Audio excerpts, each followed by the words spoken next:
Hello everyone and welcome to another Stat 385 video. In this video we're going to welcome ourselves to week 6. This week is different than other weeks. This will be a review week, review for exam 1. Okay, so there's no new reading materials for this week. And the objective for this week is to go over the exam policy, make sure that you're familiar with it, and show you the preparations that you need to do for setting yourself up nicely to take this online virtual exam. And there's plenty of documentations in the policy document, which we will go over. There's not much material in the form of videos.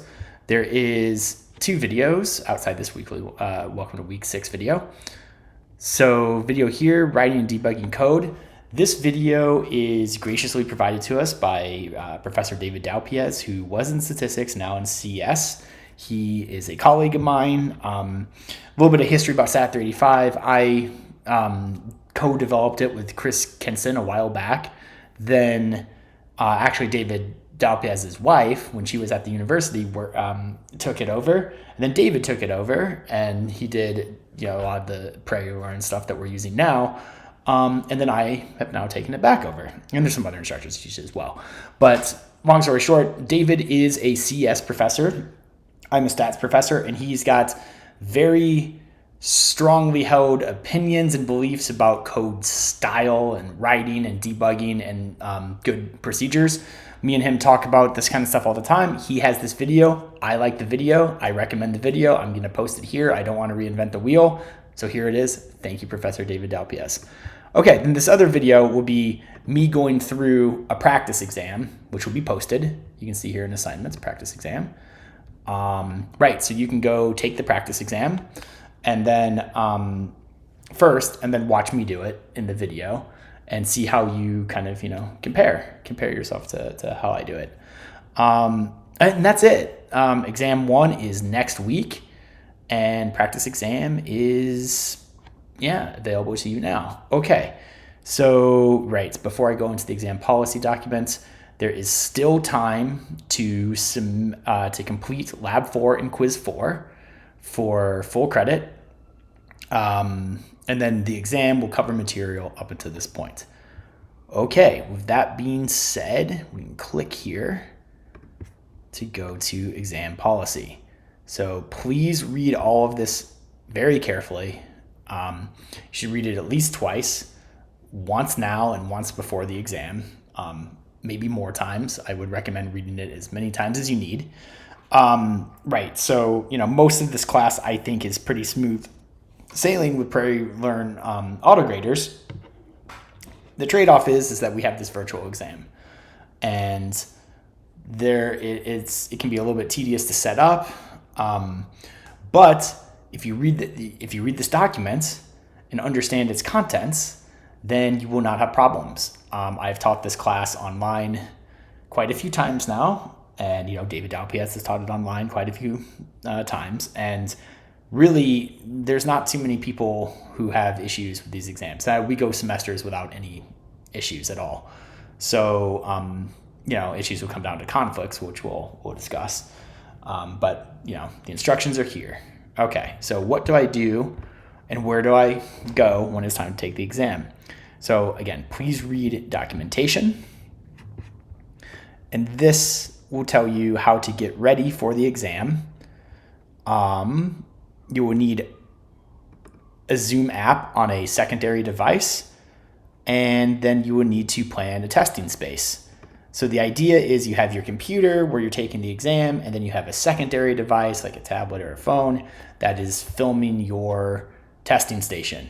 And basically we have online proctors, and they're just making sure that everything is going, you're not breaking any rules, you're taking the exam fine, not cheating and stuff like that. They're just proctoring the exam. Okay, so this is, a screenshot of what it looks like, right? You have a student taking an exam, got a piece of paper. That's allowable materials for this. And that's it. The student's in the space. There's nobody there, that kind of stuff. Okay, so you will have to download a Zoom app on your secondary device. And then you have to plan your testing space.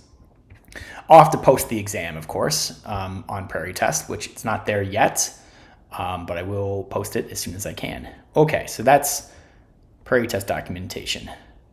Importantly, be aware of steps 2 and 3. Okay, navigate to Prairie Test from your computer or laptop. Okay, well, you would have to join Stat 528 or 385. Oh, cool. I'm invited as a staff member. Great. Now I can start setting up with the exam. Cool. All right, I'm doing things in parallel. I'll do that later after this video, and then that exam will be good to go, and then I will make it available. Cool. All right. So you will navigate to Prairie Test on your computer. That's where the exam will be implemented. Prairie Test is just, it's within the Prairie Learn ecosystem. It's their implementation for virtual testing. So everything is going to look very similar, as you will see in a practice exam. I should go back and say, with as far as practice exams go, I normally don't like them. I don't like giving them for students, but I think given the constraints of this class, it makes absolute sense for you to have a practice exam so that you can gain comfortability with a virtual exam through this system, which otherwise would be abstract. And so, absolutely necessary, I think, for this class. So it will be provided. Okay, and it's available. All right, so dates and times. Okay, so there is an option to submit conflicts. Send me an email with this prompt, replacing NetID with your NetID, if you need a conflict exam. Many of you have already done this. Great job if that's you, because getting these scheduled as soon as possible is good for us as I start setting up the exam and assigning, proctors the sessions and whatnot. Okay, so you request the conflict. You can read setups here, but basically, just be short, straight to the point.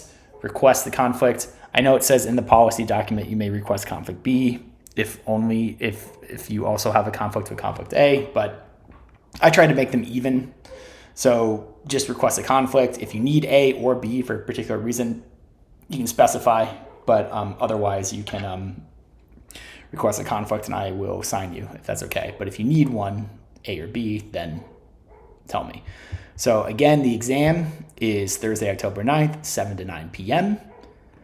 And conflict A is the following day, Friday, October 10th, from 10 a.m. to 12. And conflict B is following day, Friday, October 10th, 2 to 4 p.m. Okay, so that's exam 1. So this is conflict exam A. This is conflict exam B. If you need a request, submit, follow these. If you need a conflict request, let us know. Okay. All right, so the exam will be administered through Prairie Learn and proctored by the course staff via Zoom and Prairie Test. Okay, you can click the link. Okay. Please read Prairie Test documentation for online Zoom exams. That's just going to link back to the page that we already had seen earlier. I guess I can close these down. Be sure to use the Zoom link provided via Prairie Test. So once you're in Prairie Test, it'll be a Zoom link, which will be released when the exam starts to join the meeting. And be sure to sign into Zoom via SSO using Illinois NetID and password. This is bolded. It's important. Okay. So then if you are unfamiliar with this, please read this document, which will give the gory details on how to sign into Zoom via a secondary device, or Zoom through UIUC via a secondary device. So all the steps are here. I understand it's tedious, it's gory, and it may look intimidating upon first viewing, but know that there have been people who have taken this before you. There's been hundreds of them, maybe even 1,000, and nobody has problems. So you just have to go through the steps. Okay, exam is going to consist of some number of coding questions. Don't ask me for specific numbers because the numbers are irrelevant. What matters is how long it should take to do all of them. I have given this exam, similar exams, many times. And my idea for the questions is that you should, if you are prepared, you will have ample time to do these questions. The exam is, we have 2 hours slotted. It's going to run for an hour and 50 minutes. So you have an hour and 50 minutes to answer all the questions in the exam. And again, if you're prepared, the questions they're not meant to like push you right up to the time limit. Okay. So,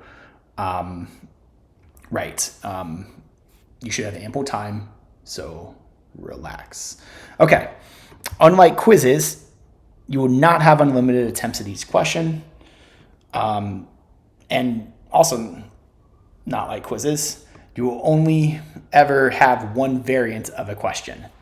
So, you get, a certain number of opportunities to answer that question. And if you do it wrong, then there's point decreases for that. So, so for coding questions, there's 5 attempts. First 2 attempts, you'll get 100%. So if you attempt 1, make a mistake, attempt 2, get it right, 100%. And then the remaining 3 attempts credit will decrease. Okay. And you have 3 attempts for each checkbox question. First attempt will grant 100%. Remaining 2 attempts will grant decreasing credit. Okay. So partial credit is possible. Scores don't go down, that kind of stuff. Similar to quizzes. Okay. So this nice little box here is an important note. So that it's just saying that, okay, you have ample time to do these questions.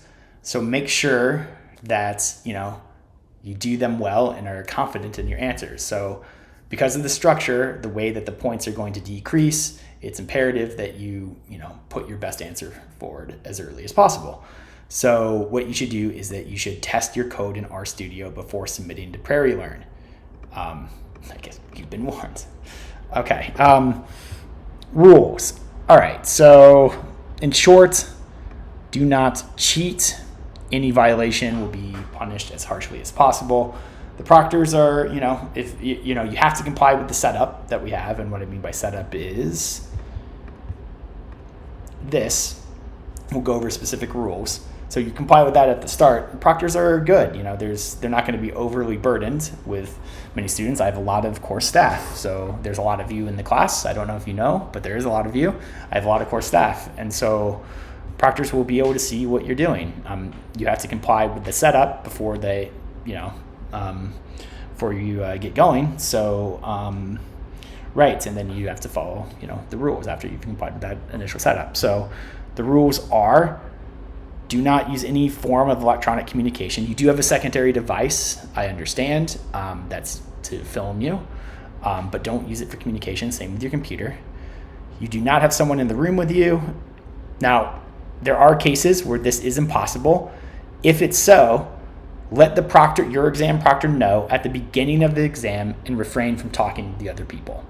So this happened last year. There was a student who had to take exam in a shared space in their house, and a roommate walking in was unavoidable. That got flagged because he didn't say up front the situation, and we discussed it, and he got cleared, but it created a bunch of headaches. So if that's the kind of situation you have, let your exam proctor know. I know some of you have reached out with emails with other personal circumstances, either equipment or whatever, and it's like, if you have issues with stuff, then let us know. More information, the better up front. Okay. Do not turn your video off on Zoom. Do that, we're gonna assume you're cheating, and we'll collect evidence and submit it. Do not leave the room.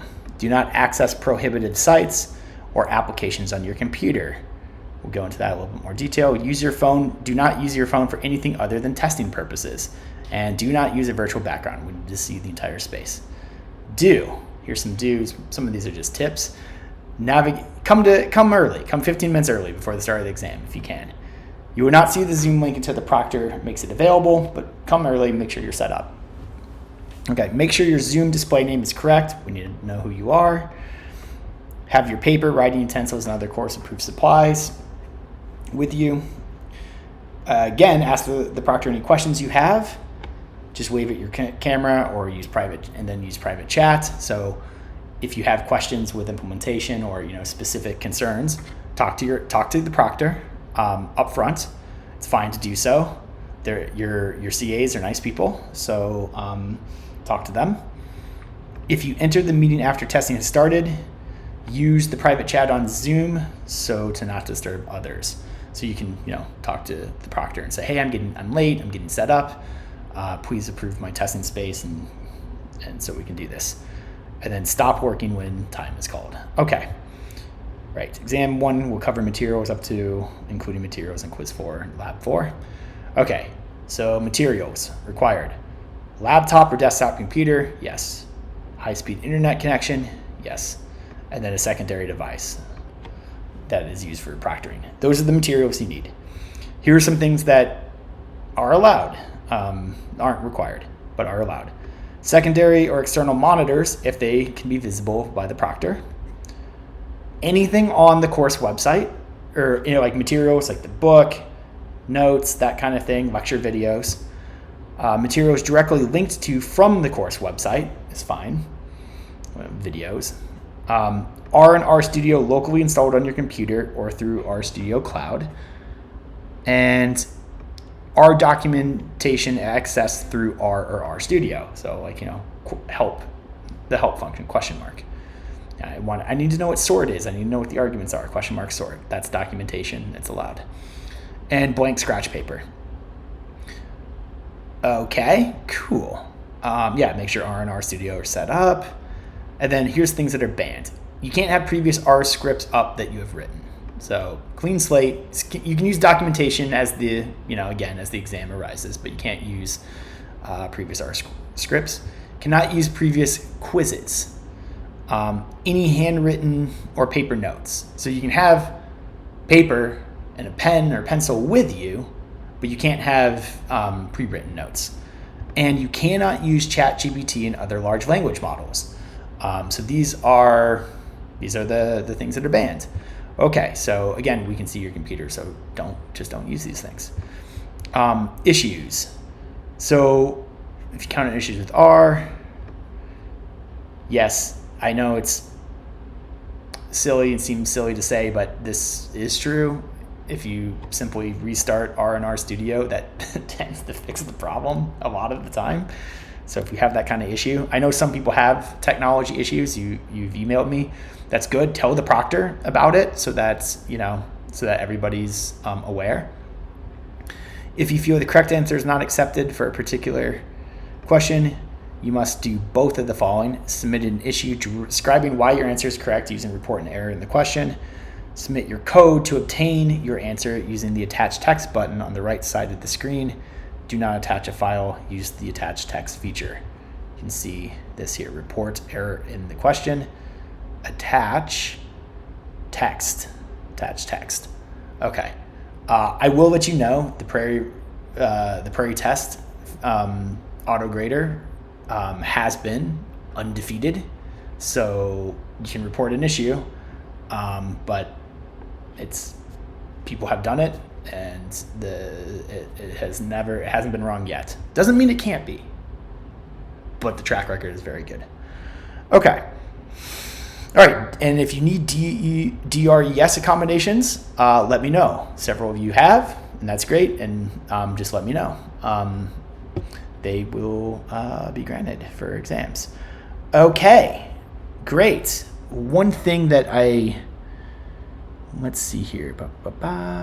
Okay, let me go back to this in format. I think I moved past this real quick. There's 2-hour window for the exam. You'll be limited to 1 hour and 50 minutes to complete the exam. I did say that, okay. But because of this, you are allowed to start the exam up to 10 minutes after the scheduled start time. Okay, so we say get there early.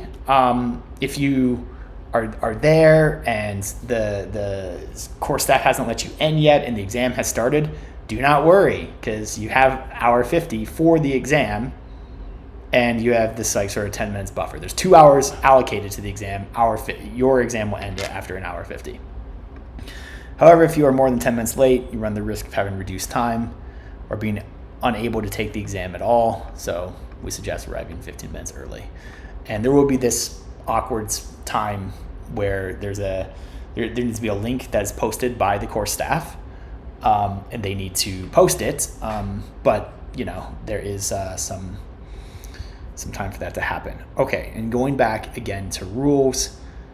Okay, so once the exam has started, do not post on the discussion forum about the exam until after the instructor, me, informs the course that it is safe to do so. And if we collect any evidence that you're communicating with anyone during the exam, we will promptly report an academic integrity violation through the FAIR system. We'll notify departments and college of the infraction. In doing so, we recommend the violation be resolved with a score of 0 for the exam, no exceptions. This does happen. It's relatively rare, but it does happen. And so one of the things that I want to say is, in that sort of awkward time when the exam has begun and your link isn't available, we are here. We are working on it. It will be available. Do not post on the discussion forum. Do not send emails. Because again, you're communicating with other people during the exam time, and you run the risk of having an academic integrity violation because you are breaking the rules. So don't do that. Be patient. Relax, breathe. You have enough time. It will, if you're prepared, it will go fine. And with that, I am going to end the video. Right, so we went over the exam policy quite comprehensively. Okay, so materials for this week, this video. David Dalpy has this video on writing and debugging code process, code style, that kind of stuff. Good video, heavily recommend watching it. And then the exam 1 review, which will go over this goes over, this is me reviewing the exam, exam material. Next week, I'll have a practice exam video. Okay, yeah, sorry about that. Right, so so this is relatively light, and you have time to finish your assessments, Lab 4 and Quiz 4. All right. I will see you this week, maybe in office hours, and I'll see you next week. And let's have a good exam 1. Thank you for your participation so far. I think things have been running smoothly. So thanks again, and I will see you next week in the exam. All right, take care. Bye.